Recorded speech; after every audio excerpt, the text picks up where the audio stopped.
today's video we're going to talk about colour schemes. Most important part of your day, one could argue.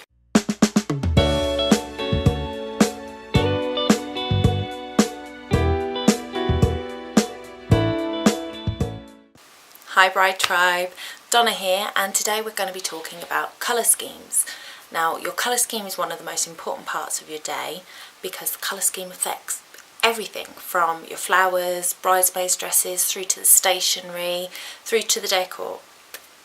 So how on earth do you decide on what colour to have when you've got a whole rainbow at your disposal? But today we're going to talk about 3 different ways of picking your colour for your wedding.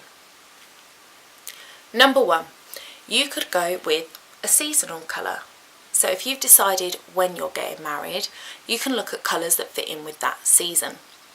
So pale blues, lemons, teals, pastel pinks are all kind of spring colours that you would see. Oh, hello, I've got a cat. For summer you'd be looking at more bright colours, so bright bold yellows, bright blues, punchy greens and maybe a bit of lime. In autumn you're looking at the more golden colours, the more oranges, navy blues go really well with orange, so those kind of muted colours. And in winter you're looking at the clarets, deep reds, dark blues,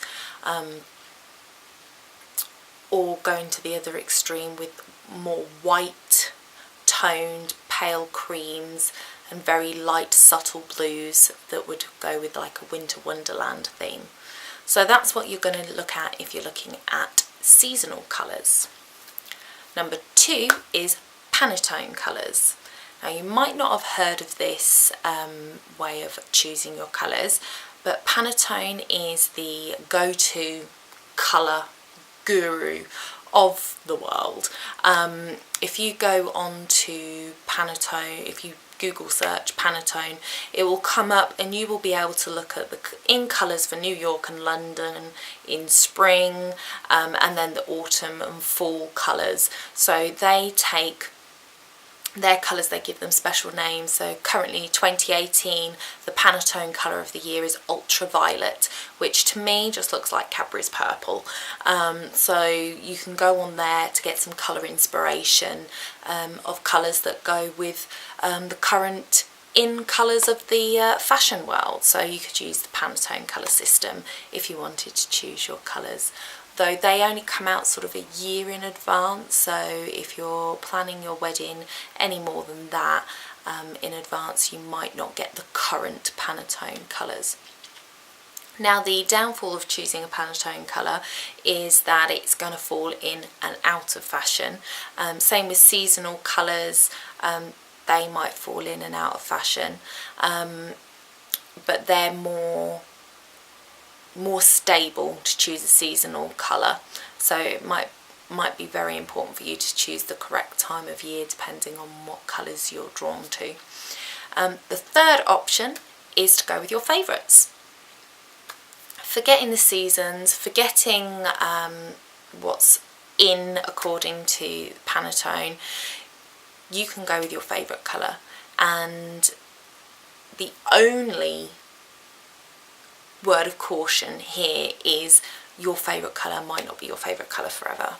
So when I was younger, in my early 20s, I always wanted Cadbury purple to be the colour of my wedding. I wanted purple flowers, purple bridesmaids dresses, everything to be a shade of purple with an emphasis on the Cadbury purple colour.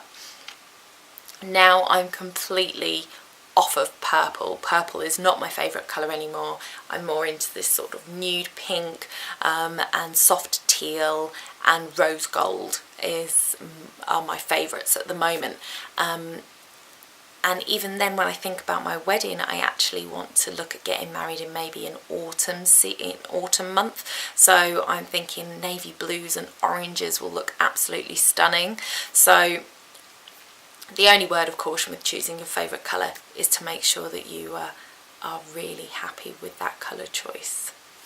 Okay, so how do you choose a colour to go with your main colour? So often in weddings they aren't just going to be monochromatic. It's not going to be purples and various shades of. It's going to be one or two colours that are brought together to create the theme, the colour scheme of the day. So for this you need to get a colour wheel up, and you can Google colour wheel and Google Images will bring you up loads of different colours. So when you're looking at a colour wheel, you need to look at colours that are either on the opposite side of the wheel to the colour that you've chosen, or colours that are next to. So often the colour wheel is made up of lots of different circles going into the smallest, and then it's sectioned like a cake. And then within one slice of the cake you have got various different colours, and your colour might be the second one down on the wheel. Any of those colours, if you wanted to create a monochromatic wedding, you could use all of those different shades of that colour to create your wedding day. If you wanted to step outside of the box a little bit, you might choose colours to the left or the right of that colour. If you want something that's really striking, you would go for something that's completely on the opposite side of the wheel. So exactly opposite would be your complementary colour. If you use anything within a certain quarter of your colour, then those are going to be complementary colours. And you've also got to look at the cool and the warm colours as well. So you will have colours that are cooler and colours that are warmer on the wheel. But you should be able to get that in a graphic on Google. So take a look at that and choose your colours from that. Just remember, this is your wedding and it is your colour choice. Bridesmaids might say, oh, I can't wear that colour, and your mum might have an opinion, but at the end of the day it is your day, and if your girlfriends really want to be your bridesmaids, they will wear whatever colour you put them in. It might be interesting to take into account the skin tones of your bridesmaids, because if you have from a very dark skin tone to a very pale skin tone in your wedding party with your bridesmaids, then colours are going to look different on each of them. So it may be that you want to take that into consideration when you're choosing the shade of colour on your bridesmaids dresses. And don't forget, these days bridesmaids dresses can either go all the same dress, all the same colour, or all the same dress, different shades of the same colour, or different colours entirely, or all the same colour with different styles of dress. So you've got a lot more flexibility now with modern day bridesmaids than what we used to have. So don't forget, you have got options with your bridesmaids dresses. You don't have to have them all in the same dress. You can make them feel more comfortable in the dress that you choose by letting them have straps if others haven't got straps and things like that. So just work with your bridesmaids on what type of dresses they're going to feel comfortable in and what kind of look you're going for. So, did this video change your thoughts on the colour that you're going to have for your wedding day? Let me know in the comments below what colour you started off thinking you wanted and what colour you might be looking at now. Now, you may have noticed, but I didn't mention Pinterest once in this video, and there's a very good reason for that. Pinterest is a rabbit hole. Complete rabbit hole, and you don't want to go down there until you are ready and committed for it. So click subscribe and check out for notifications, because next week's video is going to be all about that rabbit hole and you can join me then. So if you like this video, give it a thumbs up, subscribe and hit that notification bell so you know when the rabbit hole video comes up, and I will see you next week. See you later.